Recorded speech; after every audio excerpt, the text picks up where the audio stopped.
फिर से स्वागत है मित्रों, आज हम आपको नवरात्रि व्रत की चौथी पावन कथा सुनाने जा रहे हैं, जिसे कोई भी व्यक्ति सच्चे मन से शुरू से अंत तक सुन लेता है तो कभी गरीब नहीं रहेगा।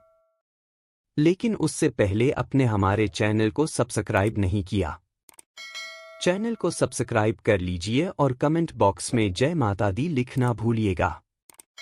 मित्रों, आप सभी का ज्यादा समय नष्ट ना करते हुए नवरात्रि की चौथे दिन की पावन कथा को शुरू करते हैं।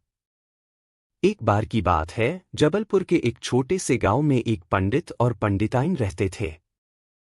पंडित का नाम रमेश था और उसकी पत्नी पंडिताइन का नाम सीमा था। सीमा जरा भी पूजा पाठ नहीं करती थी, लेकिन उसका पति रमेश प्रतिदिन गांव में घूमकर दूसरे के घरों पर जाकर कथा करता था। कथा कहने के बाद उसे जितनी भिक्षा मिलती उससे ही वह अपने घर का पालन पोषण करता था। यह सब उसके पत्नी को अच्छा नहीं लगता था। एक दिन रमेश दुर्गा माता की कथा कहकर अपने घर आया। तब उसकी पत्नी बोली, आप यह सब छोड़कर एक अच्छा सा कार्य कीजिए कि हम लोग अच्छे भोजन खा सके और अच्छे वस्त्र पहन सके। लेकिन मित्रों, इन बातों का रमेश पर कोई प्रभाव नहीं पड़ता था। मित्रों, एक दिन रमेश मंदिर में कथा कह रहा था। उसी मंदिर में राजा भी आए हुए थे। तभी राजा रमेश के पास जाकर बड़े ध्यान से कथा सुनाने लगे। मित्रों, कथा खत्म होने के बाद राजा रमेश से बोले कि आप मेरे राजमहल में प्रतिदिन आकर मेरी बेटी को कथा सुना सकते हैं। तब रमेश बोला, हाँ महाराज, मैं आपके महल में आकर कथा सुना सकता हूँ। फिर वह अपने घर आया और अपनी पत्नी को सारी बात। तब पत्नी बोली, अब तो हमारी गरीबी दूर हो जाएगी। उसके बाद रमेश प्रतिदिन जाकर राजमहल में कथा सुनाते और जितनी भी इच्छा मिलती उसे वह लोग गुजारा करते हैं। एक दिन रमेश राजमहल में गया और बैठा। तब रानी बोली कि आप मुझे नवरात्रि के चौथे दिन की पावन कथा सुनाइए। तब रमेश बोला, जी हाँ महारानी, जरूर मैं आपको नवरात्रि के चौथे दिन की कथा सुनाता हूँ, लेकिन आप इस कथा को बड़े ध्यान से और अंत तक सुनिएगा, क्योंकि आधी अधूरी जानकारी किसी काम की नहीं होती है।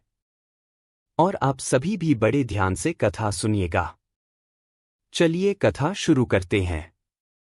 नवरात्रि के चौथे दिन की कथा बहुत ही महत्वपूर्ण करता है, तो इसे आप अंत तक जरूर सुनिएगा। नवरात्रि की चौथे दिन या दिन देवी कुष्मांडा को समर्पित है। नवरात्र के चौथे दिन मां कुष्मांडा की पूजा की जाती है। माता को प्रारंभिक स्वरूप और आदिशक्ति के रूप में मान्यता प्राप्त है। व्रत कथा के विषय में जानकारी प्राप्त करें। नवरात्रि के चौथे दिन मां दुर्गा के चौथे स्वरूप मां कुष्मांडा की पूजा का विशेष महत्व है। इस दिन श्रद्धालु विधिपूर्वक मां दुर्गा की आराधना करते हैं और उन्हें मिठाई, फल तथा भोग अर्पित करते हैं। मां को मालपुआ बहुत पसंद है, इसलिए पूजा में मालपुआ का समावेश करना आवश्यक है। माता को प्रारंभिक स्वरूप और आदिशक्ति के रूप में जाना जाता है। व्रत कथा के बारे में जानें। सनातन शास्त्रों में वर्णित है कि प्राचीन काल में त्रिदेव ने सृष्टि की रचना का संकल्प लिया। उस समय संपूर्ण ब्रह्मांड में घना अंधकार व्याप्त था। समस्त सृष्टि एकदम शांत थी, न कोई संगीत न कोई ध्वनि, केवल एक गहरा सन्नाटा था। इस स्थिति में त्रिदेव ने जगत जननी आदिशक्ति मां दुर्गा से सहायता की याचना की। जगत जननी आदिशक्ति मां दुर्गा के चौथे स्वरूप मां कुष्मांडा ने तुरंत ही ब्रह्मांड की रचना की। कहा जाता है कि मां कुष्मांडा ने अपनी हल्की मुस्कान से सृष्टि का निर्माण किया। मां के चेहरे पर फैली मुस्कान से संपूर्ण ब्रह्मांड प्रकाशमय हो गया।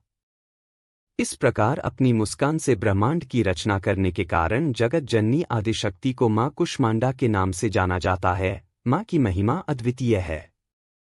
मां का निवास स्थान सूर्यलोक है। शास्त्रों के अनुसार मां कुष्मांडा सूर्यलोक में निवास करती हैं। ब्रह्मांड की सृष्टि करने वाली मां कुष्मांडा के मुखमंडल पर जो तेज है, वही सूर्य को प्रकाशवान बनाता है। मां सूर्यलोक के भीतर और बाहर हर स्थान पर निवास करने की क्षमता रखती हैं। मां के मुख पर एक तेजोमय आभा प्रकट होती है, जिससे समस्त जगत का कल्याण होता है।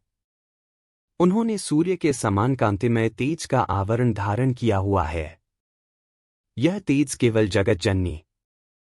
तब रानी बोली कि उनकी सवारी क्या है।